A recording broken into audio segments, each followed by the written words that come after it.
எவ்வளோ நல்ல விஷயங்கள் எல்லாம் இன்னைக்கு விட்டுக்கிட்டே இருக்கும். ஒரு கீரை உடம்புக்கு எவ்வளோ நல்லதுங்க. கீரை உடம்புக்கு நல்லதா இல்லையா?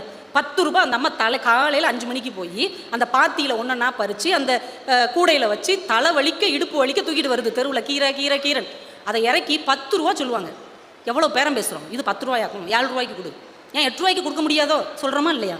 ஆனால் 400 ரூபாய்க்கு பீஸா ஆர்டர் பண்ணுதுங்க நம்ம பிள்ளைங்க. ஸ்விக்கிலையும் சொமேட்டோலையும் 400 ரூபா பீஸா ஆர்டர் பண்ணுறாங்க. வர்றவனுக்கு 50 ரூபா டிப்ஸ் கொடுக்குறாங்கங்க. 10 ரூபா கீரைக்கு பேரம் பேசுகிற நாம் 400 ரூபா பீஸாவுக்கு 50 ரூபாய் டிப்ஸ் கொடுக்குறோம் என்றால் இந்த உடல் ஆரோக்கியத்தையும் உழைக்கிற மக்களையும் எந்த இடத்துல வச்சுருக்கோன்னு பாருங்கள். 85 பைசா கூட பெறாத கொக்கோ கோலா 1/2 லிட்டர் 30 ரூபா. அது 85 பைசா கூட கிடையாது மொத்த விலையில் பார்த்தா. 30 ரூபா கொடுத்து வாங்கிடுறோம்.